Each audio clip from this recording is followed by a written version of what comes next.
For decades, the Netherlands represented one idea above everything else: beautiful football, total football, fluid movement, endless possession, relentless attacking. From Johan Cruyff to the 2010 World Cup finalists, Dutch football built an identity admired across the world. But then came the 2026 World Cup. Against Morocco, the Netherlands had just 30% possession, created only one big chance, and finished with an expected goals value of just 0.24. They defended deep, waited for counterattacks, and were eventually eliminated on penalties. The question isn't why the Netherlands lost. Every great nation loses eventually. The real question is much more uncomfortable. Whatever happened to Dutch football? How did the country that revolutionized the sport become a team willing to surrender control and play like underdogs? Let's take a deep dive.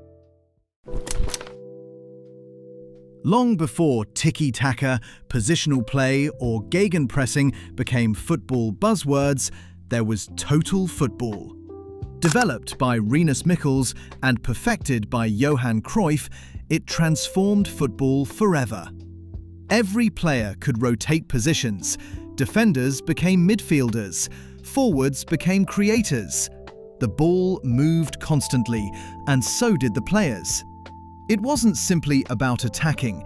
It was about controlling matches through football intelligence and fluid movement. That philosophy shaped Ajax, Barcelona, and eventually influenced coaches like Pep Guardiola to perfect positional play at Manchester City that we know today.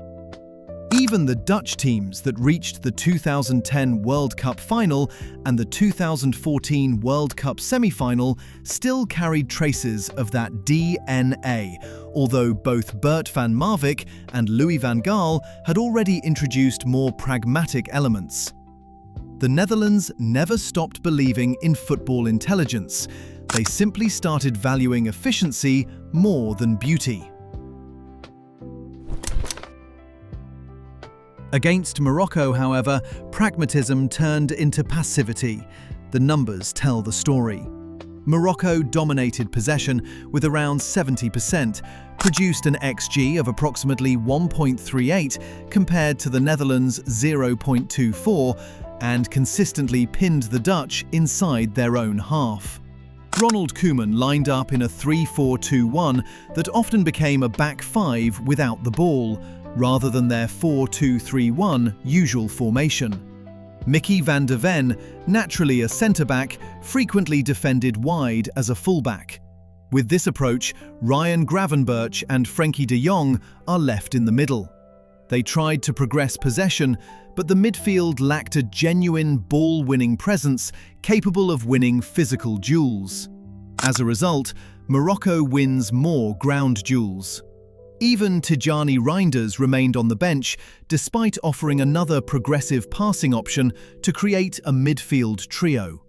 Lastly, up front, Brian Brobby, Cody Gakpo, and Crescencio Somerville struggled to threaten Morocco consistently. Whether that reflects coaching decisions, player profiles, or simply a difference in quality is open to debate. But one thing was impossible to ignore. Morocco looked like the team controlling the game, while the Netherlands looked like the nation trying to survive it as the underdogs. So, what happened? The easy answer would be Ronald Koeman's tactics and responsibility. The more accurate answer is that Dutch football has been evolving for nearly 2 decades. The Eredivisie no longer produces the same volume of world-class attackers as it once did, like Marco van Basten and Ruud van Nistelrooy. Financially, Dutch clubs cannot compete with England, Spain, or Germany, meaning elite talents leave much earlier in their development. Meanwhile, modern football itself has changed. Pressing systems are more complex, defensive structures are more organized, and transitions have become more valuable than endless possession. Dutch coaches gradually adapted to survive rather than insisting on old ideals. Koeman didn't invent pragmatic football, he inherited it. My personal theory is that the Netherlands also lost something less tangible. They once developed footballers to dominate games. Today, they increasingly develop footballers to fit systems built elsewhere, particularly in the Premier League. That's not necessarily wrong, but it does dilute a national identity that once made Dutch football unique. The interesting part is that the Netherlands still possesses many of the ingredients required for a revival. Their academy system remains among Europe's best. Ajax, PSV, Feyenoord and AZ Alkmaar continue producing technically gifted players every season. Coaches across the country still teach positional awareness from a young age. The philosophy hasn't disappeared. It has simply become less visible at the highest level. Bringing it back won't happen by copying Johan Cruyff's teams from the 1970s, because football has moved on. Instead, the Netherlands may need to reinvent total football for the modern era, combining positional play with athleticism, pressing intensity, and defensive balance.